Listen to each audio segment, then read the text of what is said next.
Chapter 9, Behavior and Misconduct, Part 3. In this particular PowerPoint, we are going to examine some of the factors that influence police decision-making and discretion. Now, I often use these terms interchangeably, decision-making and discretion, but your book is actually a little bit more particular. Your book describes discretion as specifically the power of the police to make decisions about the particular outcome of a case, and in particular the legal outcome of a particular situation, a particular incident, a particular case. And what they mean by that, what your book means by that is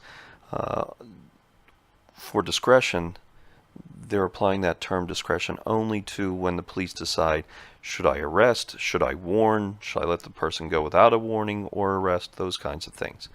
Decision making they define more broadly as any kind of decision making by the police officer. So your textbook again takes this much more specific approach to the terms discretion and decision making is the broader, and it encompasses discretion, and discretion is one part of decision making. Discretion being only decisions made about official action. Should I arrest, should I warn, should I let the person go completely? I will try not to use them interchangeably. I tend to talk about them as in essence being the same. The discretion and decision making are synonymous. Again, your textbook doesn't. So I just wanted to point that out, and I'll try to make sure that I apply the textbook's approach when I'm discussing the matters that we're covering. Now, what are some of the variables that affect police decision making and discretion? Well, certainly your book is correct to identify organizational variables as playing an important role.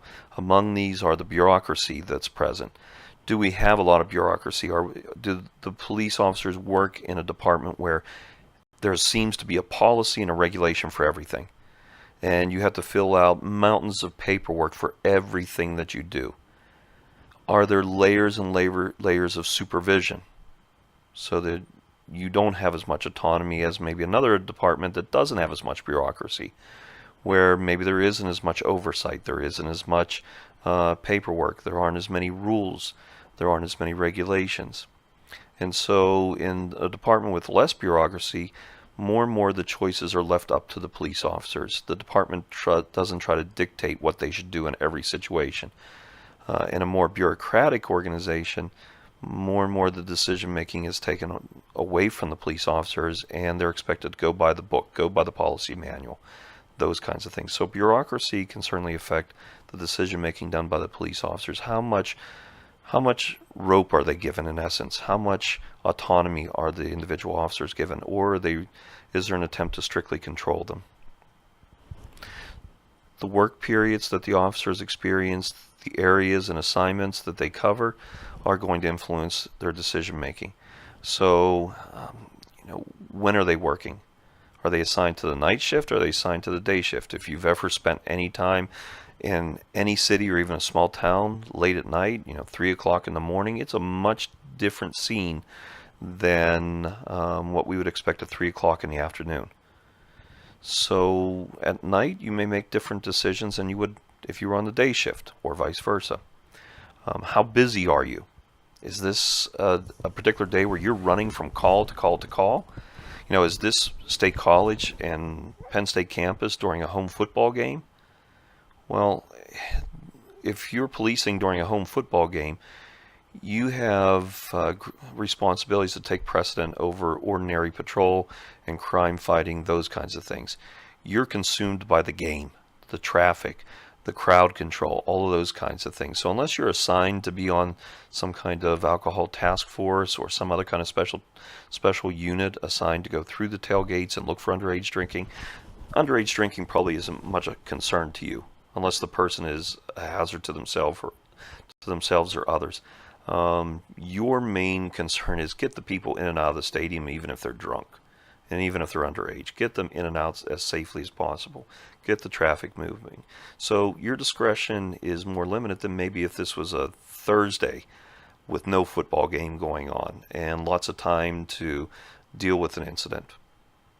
So that's going to, I mean, your work period, your assignment is going to influence the kind of discretion that you have, the kind of decision making. The area where you're working, again, is this a high crime area? Is this an area where maybe the people demand really, really high service and they're constantly watching the police? Versus this an area where nobody comes out from behind their locked doors and nobody cares what the police do. You should still be exercising professionalism, but we would imagine that if you were in the area, policing the area where nobody cares and maybe even worse, nobody likes the police, you might police differently than if you were in an area where it's pretty quiet and the people support the police. So any of these kinds of things, work periods, areas, assignments, and the bureaucracy, these are organizational variables that will affect police decision making.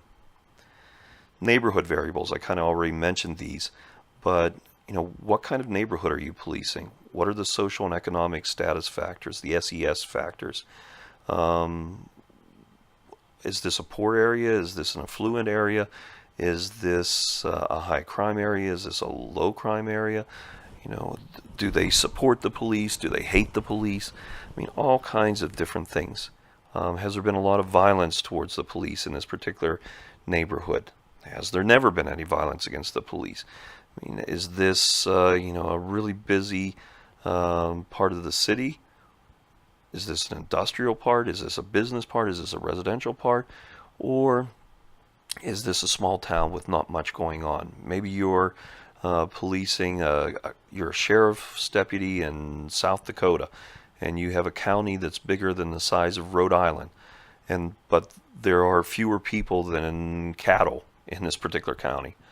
So you're going to police that area differently than if you were in, the heart of New York, with high rises with thousands of people in one single building.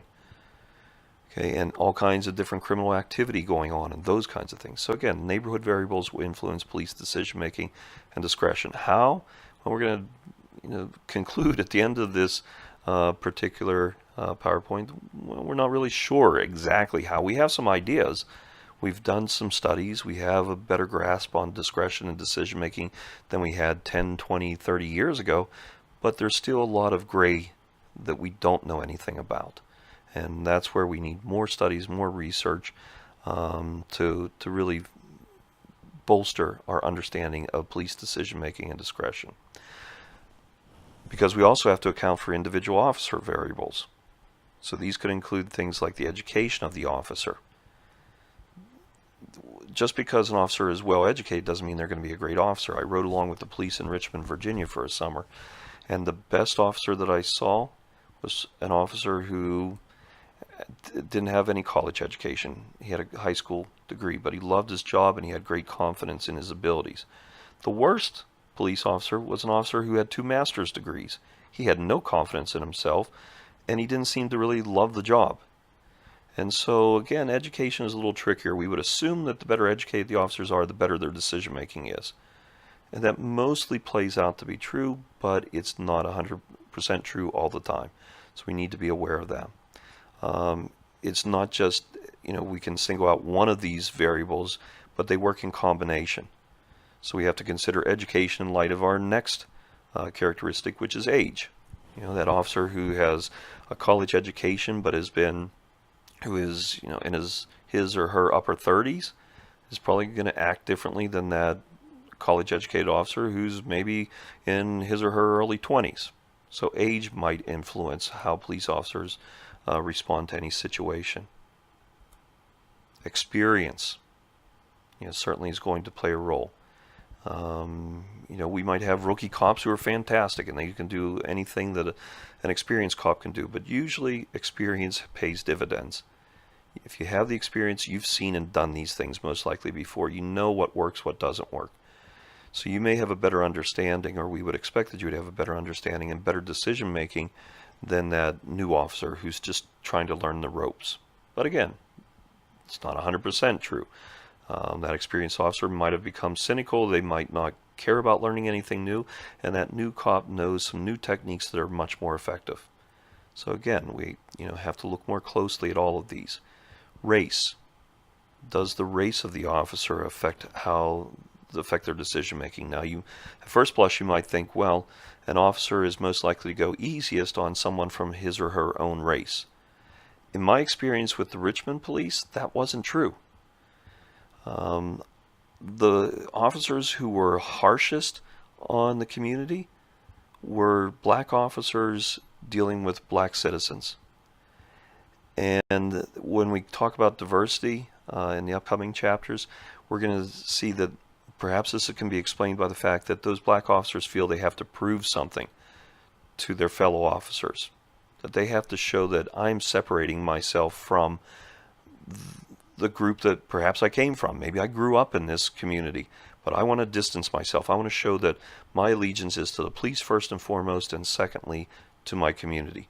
And so that may mean that I have to go out of my way to show that I am going to be tough on those community members. Even if none of their fellow officers, including the white officers, are really expecting this, but it may be a feeling that the black officers have that I have to prove myself. And I'm not saying this isn't, that this thought is out of touch with reality, but it may be in response to a long history of discrimination, a long history of looking skeptically at black officers and other minority officers and wondering, are they really, fit to serve as police officers? So really some outright discrimination and bias that, we are trying to eliminate, but there may still be those lingering feelings that somehow I'm not going to be accepted fully as a police officer until I prove that my first allegiance is to the police and not to a group from which I came. And so again, the black officers tended to be the harshest in their attitudes toward black citizens. And so this is something that we need to explore and see, is this just the exception to the rule, or is this more common? And there are studies that suggest this is common, that there's a kind of double standard that these officers may feel. Women officers may feel the same thing as well. They've got to prove themselves and be tougher. And so if that's the case, then are they really policing fairly, or are they policing because they feel they have to prove themselves? And so here again, gender could be a factor. Female officers, because they're still in a minority in police departments, they may feel I have to show how tough I am. I have to go overboard, when that may not be the best way to police. There are situational variables that also come into play, and there are a whole host of these. I'm going to list a bunch of them, but we could expand the list for pages and pages and pages. So mobilization, how much do we have? How much work do we have? Are we on foot patrol? Are we in a car? Are we on bicycle patrol? That might influence the decisions that we make as police officers. Demeanor and attitude. What is the demeanor and attitude of the citizen? So are you disrespecting a cop? Although that's not an official crime, that's the reason that many, at least a lot of people might end up getting a ticket, or they might end up getting arrested because they're being disrespectful to the police officer. The police officer might otherwise have given them a warning and let them go. But because they were disrespectful, because their demeanor, their attitude was bad, they're going to get the ticket because, in the words of many police officers, they're being an asshole. So pardon the language, but that's a theme in policing. There's actually some articles that are written about the notion of the asshole in police work, that police officers may view a bunch of the community as fitting that description. So if you fit that, you've just been pulled over for speeding, and maybe the officer would have given you a warning, but you're just being a jerk, at least in the opinion of the officer, you might get a ticket instead. So again, their discretion, their decision making has been influenced by this situational variable. The race of the citizen might have an impact. So we'll study racial profiling. We'll talk a little bit more about it. But do the police enforce the law in a racially biased way? Are they engaging in racial profiling? Gender, as your book points out, women tend to fare better when the police deal with them. They tend to be given a break more often than men, unless the women don't act in ways that the police believe are appropriate for women to act. So again, this is where we might see some sexist attitudes. We expect the women to act in a certain way, and when women perhaps become violent, when they become confrontational, When they're really drunk, then maybe the police officers won't cut them a break because they don't view them as acting in a ladylike fashion. Whether that should, and obviously that shouldn't come into play, but nonetheless, it might. The age of the person they're dealing with. So will the police cut the same breaks for young people as they would for maybe middle-aged or elderly individuals? So is the age of the citizen a factor? What is the relationship between the suspect and the complainant? So if it's a closer relationship, we would expect that the police might be more willing to do informal things, such as just give a warning, to refer people to maybe other agencies, whatever it would be, and to avoid arresting. So this has been a problem in domestic violence situations, that the police might say, well, this is husband and wife, and so should we really be involved? And they might not be willing to take official action. That had been the traditional approach. We're changing that. It's, not changing overnight, but we're changing those attitudes and realizing domestic violence is more serious and more complex than we've traditionally treated it. But in other situations, is this a fight between, two brothers, two sisters? Is this, some other kind of problem between related people or people who know each other, who are friends or whatever it might be, as opposed to strangers? If we're dealing with strangers, then it's more likely the police, we would at least suspect, would be more willing to take formal action. Okay, we're going to arrest you. We're not just going to warn you. Than if the suspect and complainant are have a longer established relationship, they know each other. The seriousness of the offense is another consideration. There's probably going to be very little discretion in how to handle a murder case. You're going to arrest, you're going to investigate it, you're going to do all those kinds of things. As opposed to, a shoplifting case. Shoplifting, this is the kid's, first offense. It's a kid. They were doing it as kind of a prank. They took a couple packs of gum, that was it. You're not going to bring down CSI to deal with this particular case. You might handle it informally. Just give a warning. The store owner might be willing to let the person go, just as long as you kind of scare them as police officers that, we could arrest you, but you kind of scare them straight, whatever. So the seriousness of the offense can factor in. Related to that is the evidence that you have. So is there clear evidence that there was an offense? Or is it kind of murky? Do you have one witness saying one thing, you have another witness saying another, the suspect saying something else?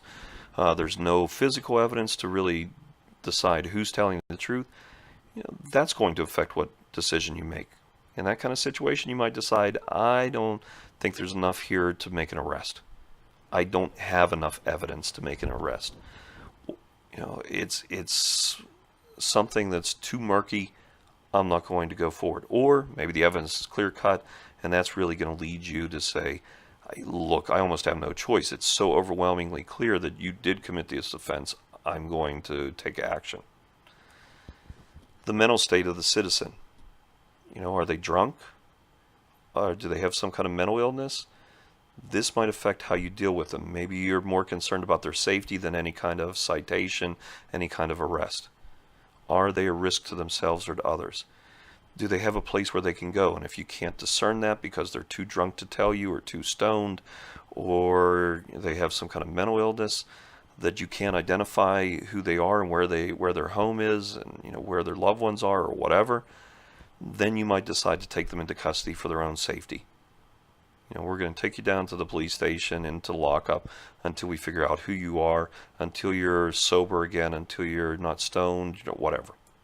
So the mental state of the citizen might influence how the police officers act.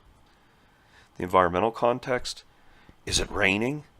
If it's raining and it's coming down in buckets, I'm guessing police officers aren't going to be jumping out of their cars to make traffic stops. They're going to probably give you more miles per hour over the speed limit if it's raining than if it's not, than if it's a sunny day. Because that officer doesn't want to get soaked. Is it nighttime? Is it close to the end of their shift? Is this so in environmental, we obviously think more in terms of weather and location and those kinds of things, but it could also be kind of the shift context. Are you close to the end of your shift and you want to get home, you don't want to spend any overtime working on paperwork? you are probably going to be inclined to let everything go without addressing it. It's 5 minutes before your shift ends. It's got to be something really serious for you to make a stop at this point. Otherwise, if people are speeding, I'm not even going to address that. I'm getting home. I'm going to clock out. I'm done working. Or you might be like my roommate from college who was a Loudoun County Sheriff's deputy at the beginning of his policing career. He was single. He wanted to make a bunch of money. The department was approving overtime, so he was working the late shift, and every time around 2 o'clock, maybe an hour or two before, I don't recall exactly when his shift ended, but he would go out and actively look for a DUI so he can make an arrest at the end of his shift. He could then put in a lot of overtime doing all the paperwork related to the arrest and really increase his salary. So there are people in Virginia who might have DUIs on their record. They were guilty, but they would have probably otherwise not been apprehended. But they were apprehended because my roommate wanted to make more money. And there is no other way to say that. There would have been no police officer who would have likely found these other people, these DUIs, if my roommate hadn't been actively looking for them. They would have likely have gone home, or maybe they would have wrecked, maybe there would have been a terrible tragedy. So maybe he saved some lives. But what was driving his decision making was, it's close to the end of the shift, I'm going to make an arrest so that I can get a bunch of overtime. And it was as simple as that. The presence of others can influence police action. And I tell students all the time that if you're going to be a police officer, you might as well just assume you're being observed and perhaps even recorded. Because everybody's got a cell phone, everybody's got the smartphone that can take video. You are likely to have a cruiser cam installed in your car that's going to observe you and record your activity. You might be wearing body cams. Those are becoming much more common. So the chances are you're going to have some kind of record of your activity. Now, not in all situations, not in all cases, but it's not just a case of maybe there are witnesses who see what you're doing, but they may be recording as well. And so this may impact what you do. If you know people are filming you, you're likely to act more professionally. And so this is part of the effect of the cruiser cams, the body cams. They may have an impact on increasing the professionalism of police. If police know that they can't hide what they're doing because it's being observed, then we would suspect that they're going to act more professionally. And the same with if outsiders, if other people are filming them, this may have an impact on their decision making as well. But again, just the mere presence of people. It might be other police officers, might even be their supervisors, or it might just be a group of citizens who are observing what they're doing. This can change the way they act than if they were all alone with nobody to observe what they were doing. So again, we could list a lot more variables, but this is gives you a pretty good idea with this, a pretty exhaustive list of some of the things that can influence why police act as they do.